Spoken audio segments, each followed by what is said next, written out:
Hey y'all, Andrew here with Free Tours by Foot in New Orleans. Today I finally get to take y'all on a walk through some sites connected with Anne Rice, our famous vampire novelist. For those who don't know her, Anne Rice is the New Orleans-born author of Interview with the Vampire and lots of other books. And if you think of vampires as being brooding and beautiful, she's the reason why. True Blood, Twilight, Vampire Diaries, all that stuff is following in her footsteps. She passed away late in 2021, but 2022 has still been a huge year for her work. One last novel was released after her death, and two TV shows have been shot in New Orleans in 2022 based on her books, with more likely to come. Those stories take place in the French Quarter and the Garden District, which also happens to be the area where she lived. So in this video, we're going to show you lots of places you could visit, including places she grew up, spots that inspired her stories, houses she bought and restored, and where you might find friendly vampires in New Orleans now. If you're gonna come and check out any of this stuff in person, you gotta come to where we are. We're in the Garden District right now by Lafayette Cemetery number 1. Not only did she grow up along the edge of the neighborhood, but also she and her dad would take walks together through this cemetery. And right across the corner is the Garden District bookstore, which was where she did book signings in New Orleans when she was a neighborhood resident for many, many years. And if you take a tour here, one thing you're really likely to hear about is how Anne Rice staged her own funeral, getting out of a casket for her book signing right over at that bookstore. This is actually a thing she did multiple times. The bookstore has photos of what we can say is the more glamorous occasion, and she was wheeled in a carriage through the cemetery, came out in a white lace wedding dress, had a band accompanying her. As far as particular things to look for, y'all, if you come straight to this part of the neighborhood, in the bookstore you can find a big classy bookcase that has signed hard copies and first editions of her books. And if you visit the cemetery, check out the huge white cast iron tomb belonging to the Karsten Dieck family. That was her inspiration for the tomb that her main vampire character Lestat uses during a couple of her books. But for telling the story of her early life, we're going to go to a spot that was close to her heart just outside of this neighborhood. So if you'd like to see Anne Rice's childhood homes, you can find them both on St. Charles Avenue. They're at 2301 St. Charles and 2524 St. Charles. And both of those places could give you the impression that her family was well off growing up, but they were much less the kind of people that you'd find living in the Garden District for the most part, way more the kinds who would live where we are now in the Irish Channel, right next door, but a significant step down the class ladder. So we are right now specifically by her church, St. Alphonsus, that she went to as a child, got baptized in. St. Alphonsus, by the time she was born in 1941, had already been serving the Irish Catholic community out here for most of a century. It goes up in 1855, serving immigrant Irish Catholics. So if you're looking to visit these sites, this one's hard to see the inside of. It opens once in a while for events. It's incredible to look at if you get the chance, well worth it. But if you want to see the churches in the area, St. Mary's Assumption, right across the street, does still hold Mass, still opens on a regular basis. So Catholicism is a really big part of Anne Rice's life. In the course of her adulthood, she goes from being part of the church to leaving it, to coming back to it, long enough to write a couple novels about Jesus, to leaving it again. But she talks about how the sensory atmosphere of Catholicism is with her for her whole life and is a huge part of her books too. So Anne Rice is born with the name Howard O'Brien. She's named after her father, and she talked during her life about how the experience, the sort of alienating experience of being a kid with an unusual name, was both a gift and a burden. But as she also tells it, when she was 6 years old and coming to the school connected with this church for the first time, a nun asked her what her name was, and she said Anne. So she put an end to the whole Howard business pretty early on. Her father was away for the early part of her childhood. He was fighting in World War II. So when he came back, he didn't really know his kids.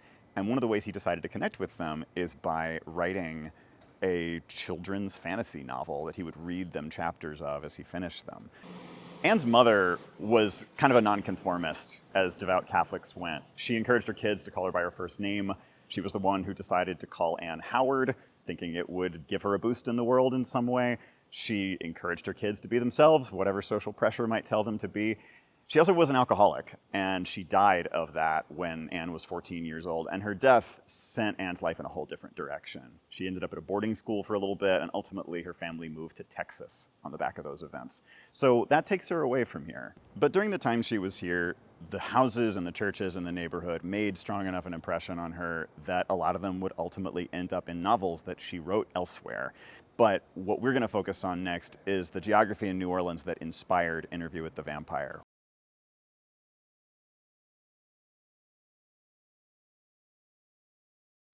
Yo, we were way down on the low end of the French Quarter on Royal Street at the Gallier House. This is one of the historic houses that you could visit the inside of. And it was when Anne Rice was writing Interview with the Vampire in the 1970s, the house where she imagined her main characters in that book, Louis, Lestat, and Claudia, all living together. It does get featured in American Horror Story Coven, so if you're a fan of that, you may have seen this before. And this whole stretch of Royal Street that we're walking through for the next little bit is used in a lot of different films and TV shows, including both versions of Interview. So when Anne Rice writes Interview, it gets published in 1976. It's her very first book. She's not the first person ever to treat vampires the way she does, but most things before her make the vampire the villain. The protagonist is either a vampire hunter or a vampire victim, and so you have this monstrous character about the vampire because of that perspective. She kind of flips that around, where her narrator character in Interview, Louis, starts off as a victim. He gets turned by the other main character, Lestat, but then he becomes a vampire and one who is ambivalent about the drinky stuff that vampires have to do to stay around. So he's this sympathetic, kind of tragic addict character, and there's something seductive about that. And the addiction angle doesn't read for everybody who comes in contact with the material, but it was really important for her. She inherited her mom's struggle with alcohol, and she actually describes how she wrote the book in this frenzy after like a 2-year binge that followed on the death of her and Stan's daughter, Michelle. She died when she was 5 years old from leukemia. In the midst of all that grief, it seems like to her, the metaphor became drinking blood as a stand-in for drinking. That in the context of grief and meaninglessness made sense as a thing that felt really seductive and felt empowering and even felt like it made the world make sense for a minute, but then once you came out from under the influence, turns out to just have been destructive. She actually published this really heartfelt video on one of the anniversaries of her sobriety that she has on her YouTube channel, which is really worth checking out to get more of a sense of the personal side of her. So a few years after Anne Rice wrote Interview with the Vampire and a few more sequels, she decided to move back to New Orleans. And by then, she's a household name, she's made a lot of money, she's got the means to take up a new hobby, house restoration. We're gonna head back up to the Garden District to see where she did that.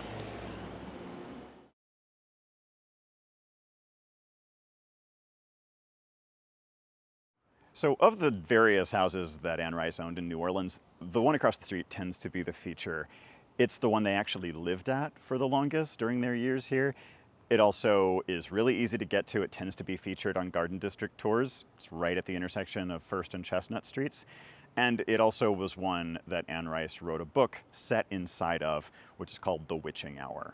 So this is another series separate from her Vampire Chronicles, only in the sense that it zooms out on the characters from the Vampire Chronicles. It actually is set in the same universe, and you can see the crossovers once you get in. But it's about a family of witches who inherit a connection to this spirit named Lasher. And the protagonist, Rowan Mayfair, starts off the story inheriting the house when she moves home to New Orleans from San Francisco, and then she does a renovation on the house. And Anne Rice bought this house while moving home to New Orleans from San Francisco and then did a restoration on it. So this is one of the ways that she grounds her fantasy in reality. She puts a lot of lived experience and a lot of firsthand observation of the social ways of New Orleans and the built world of New Orleans that just takes the whimsy of her fantasy and helps give it connection to reality, to the point that to a lot of readers it feels like it has to be real.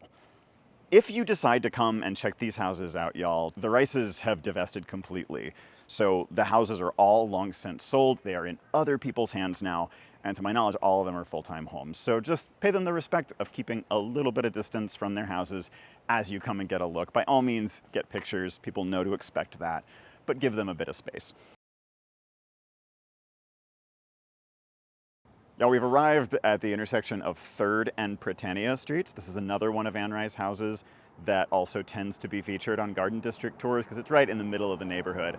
And this one has a lot of more recent history since she sold it. It's changed hands several times, most recently in 2020. And as you can see, the current owners are doing some work. This kind of restoration work is a really big part of what keeps New Orleans functioning in terms of buildings. It's easy to view that as a heroic endeavor, but actually when she came and bought up these properties with restoration in mind, there were a lot of people who resented what she was doing. If you were a native-born New Orleanian of Anne Rice's generation, then you started your life in a city that had nothing to do with vampires. There is not a long history of vampire lore here that Anne Rice was pulling from. Her stories are the work of her own imagination, pretty much entirely. And so even if you liked her books, you might have resented growing up here and then having your city suddenly transformed into the vampire city without you being consulted. On top of that, some people also saw a through line to the types of buildings that Anne Rice was interested in. There was this bright connection of Catholic history between the locations that she chose. Right around the corner on St. Charles, she bought up one of her own childhood homes, which had also been a Catholic girls' school. And then further uptown on Napoleon Avenue, outside of the Garden District, she bought this bonkers 55,000 square foot building called St. Elizabeth's, which was built to be an orphanage, later served various other church-related purposes, had a chapel inside of it, but which she renovated to also include apartments for members of her family. It had a gym, it had a ballroom, all kinds of stuff going on there. And then there was this one. And those two houses that I just mentioned, neither of them was serving a church function at the time when she bought it, but this one was. This at the time was owned by the Redemptorists, the priest that ran the parish right around here. And they had used this since 1920 as a retirement home for older priests. It had also ended up being a chapel that the modest number of Catholic residents in this mostly Protestant neighborhood came and observed Mass at. So there used to be a gazebo on the grounds that said, "Our Mother of Perpetual Help" across the top, and it had a Virgin Mary on the inside. So in this case, Anne Rice bought it directly from the priests, and they sold it willingly, but the story for people who went to church here came to be, Anne Rice bought our church out from under us. The Garden District has also had always kind of an iffy relationship with tourism. It's a quiet residential neighborhood at its heart. It hadn't been super touristic up to Anne Rice's time here in the 90s, and it became much, much more so with no sign of stopping in just a few years. She had a little retail establishment in the Rink, the building that houses the bookstore and Chicory House, the coffee shop. And she also was selling her own wine brand, her own perfume. Family members of hers were operating a tour company. Sometimes they would show people inside of some of her houses, and it would form lines around the corner that led to noise and trash issues. One time, a bunch of the neighbors in the area woke up to a crowd of people in the streets chanting from the Egyptian Book of the Dead. There just were all these kind of inconveniences that popped up in a short amount of time that you weren't used to. So you just have all these different tensions, and every here and there they intersect, and there were breaking points. This was one of them. Some of the parishioners of this church wrote angry letters that got published in local newspapers. Anne Rice ended up seeing them, and she was never the kind of person who took criticism lying down. She would respond to Amazon reviews sometimes. So she wrote her own response that also got published, in which she talked about her own connection with the place. Her mother's funeral had taken place here, but also accused the people who were angry at her of neglecting their buildings, and that she was going to come in and save it from that neglect. And ultimately things turned out all right. The parishioners took an old church building and moved it to a site in the Garden District, started going there, and Anne Rice did a restoration on this building that kept the church character really visible. The gazebo was still on this site until quite recently, when it got moved right around the corner over towards St. Charles. But this is just an example of how competing visions of what New Orleans could or should be sometimes got in the way of her vision. And we're gonna go next to the spot where that happened the loudest, right on her beloved St. Charles Avenue. So yeah, we stepped a little bit outside of the Garden District across Jackson Avenue where it ends. And St. Charles changes pretty fast. The live oak trees peter out, the buildings look really different. You could say also that the Anne Rice vibe goes away, but she still took a lot of interest in these blocks. The Hotel Pontchartrain over here was a location that she wrote about. And a little further along is a place where she decided to throw down with Al Copeland, who is most famous as the founder of Popeyes Fried Chicken. So Al and Anne, very similar people in a lot of ways. Both of them are born around the same time. They grew up in the same area. Al grows up in the Irish Channel. Both of them go from very working class backgrounds to being super wealthy, selling a story about New Orleans. It just happens that vampires and fried chicken are about as different as two visions of this city can get. And to me, the two of them are kind of like Royal Street and Bourbon Street in the French Quarter. You have a street of classy art galleries and antique stores next to a street of seedy bars. And like what makes the place interesting is the combination of both of them. But it doesn't mean they like each other. They are forever a block apart, parallel, never intersecting. So that to me is Al and Anne. So in 1997, when Anne Rice's local empire is really scaling up, Al Copeland's doing the same thing. He's moving beyond fried chicken to table service restaurants, and he buys over here what used to be a car dealership, same building, and he turns it into a restaurant called Straya. His concept for this restaurant is California Creole. That's the menu, and that's the appearance. So what he was doing was decking out this place with like metal palm trees and a lot of neon. Anne Rice hated it. She hated it so much that she paid for a full page in the Times-Picayune, the big local newspaper, and she described the place as like an eyesore, an abomination. She threw the whole thesaurus at him, and she apologized to the world for this misuse of St. Charles Avenue. So Al Copeland, who's like grown up as like a street fighter, sees this, returns fire by buying out 2 pages in the same newspaper, probably used a bigger font, and among other things, promises that he's going to put a lot more garlic in the recipes here than he planned to. And he also says, "See you in court." Great little sign-off line, "See you in court." He sued her for defamation. And his lawyers made the case that this was not just your classic straight-up First Amendment private citizen saying what they think. It was a business rivalry. Because at the same time that Anne Rice was doing all this other business in town, she also had talked about opening a restaurant. She had bought a movie theater on Magazine Street with the idea of turning it into a cozy little restaurant called Café Lestat. Al Copeland's lawyers claimed that she was seeing him as a rival to her potential business. So in a deposition, Al Copeland's lawyers bring up this restaurant idea. They ask her, "Did you intend to open a restaurant?" She says, "Yes, she did." And they also bring up evidence from one of her books. It turns out she had taken interest in this location. At the end of her book, Memnoch the Devil, Lestat is walking through here, sees his reflection in the window of a car dealership of all things, and Anne Rice's vampires have reflections apparently. He says something profound to himself and then the book ends. So with that evidence from her book that she was interested in this property, Al Copeland's lawyers ask, "Were you ever interested in that particular building?" And she says yes.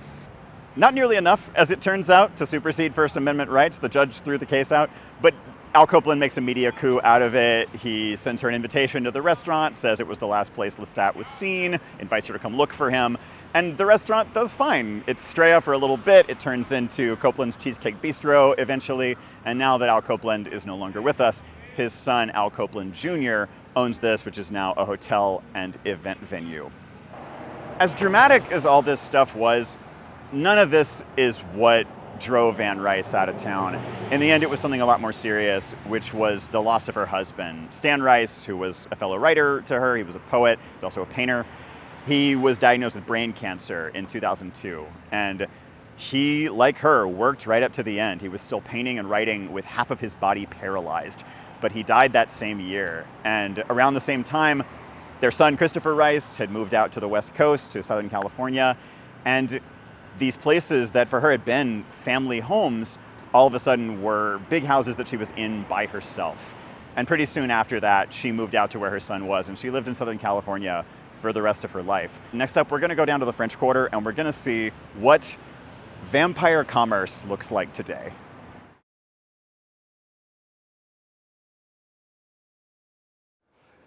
Yeah, we're on St. Anne Street. You will definitely see this street if you visit the French Quarter. It's got the big archway to Armstrong Park at one end, green striped awning for Café du Monde at the other, and in the middle, right here, between Royal and Bourbon Streets, you've got Boutique du Vampire. I don't know how the owners want it said, but Boutique du Vampire with a Y.